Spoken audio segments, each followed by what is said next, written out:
the current conversational AI vendors are doing quite well and are maintaining healthy profit margins. I've heard one throw out an 80% profit margin number before.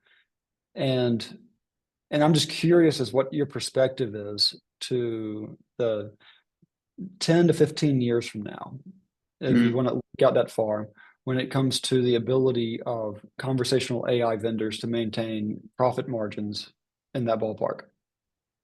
I don't think, well, I mean, 80% gross margins, you can hit pretty easy with it because it is, the stuff's becoming so cheap so fast. I mean, I don't know if you remember, we actually were in conversational AI for a while, and back when we were doing it, it was much more expensive and more complex.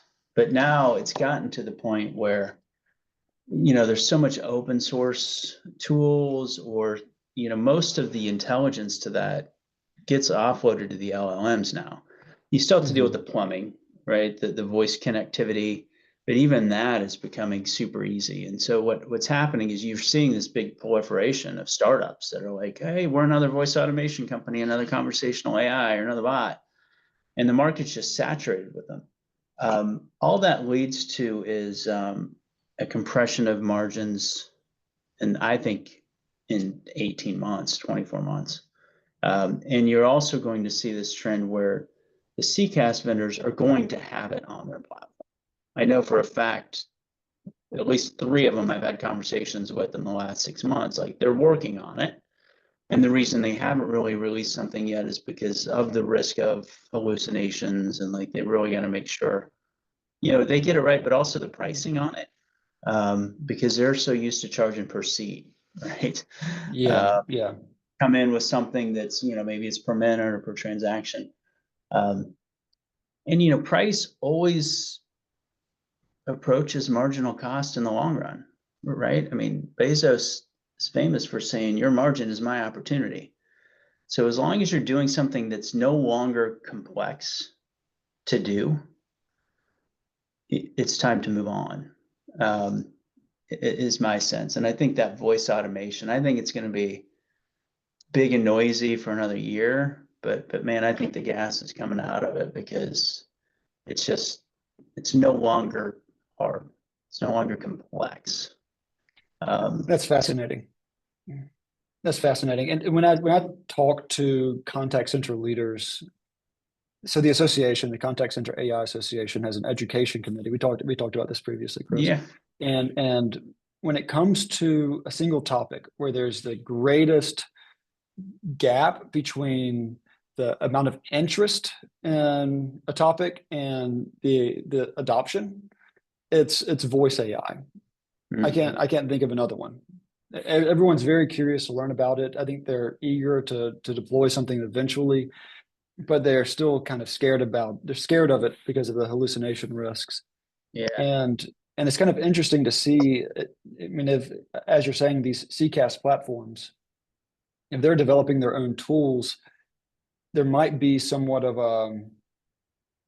an intersection where the CCaaS, the large language model technology and the utilization of it is advanced enough to where companies can use it confidently with low fear of hallucination, around the same time that these CCaaS platforms have it available natively.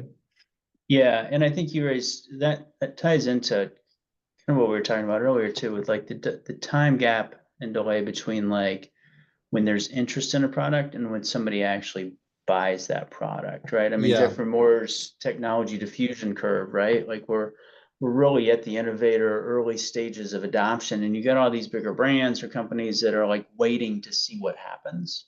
Well, if you're a startup and you're in that chasm of waiting, waiting on companies to jump in, man, it's going to be cash starved. I think they'll get some early wins, and they're winning with digitally native companies, right? They're not winning with the large banks or the laggards that are going to take a little bit to adopt it.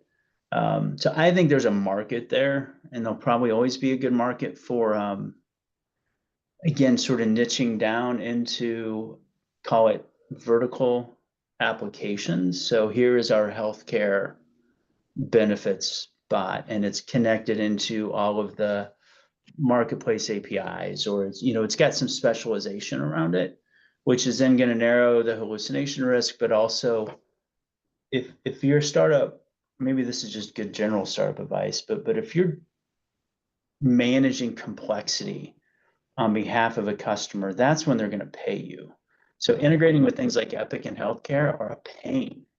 So if you can solve for that, it's less about the voice AI. It's more about how do you connect into the plumbing and infrastructure to actually facilitate that transaction, kind of what you're doing with ProxyLink, right? Like how are you actually facilitating the transaction to cancel? I mean, you're solving for that, and then you can build up, from that. And I think that's, when I see bland AI and the sort of general voice bots, like I don't get super excited, but because um, I think it's a CCaaS play, and I think it's a very niche focused play. Fascinating. I appreciate those insights.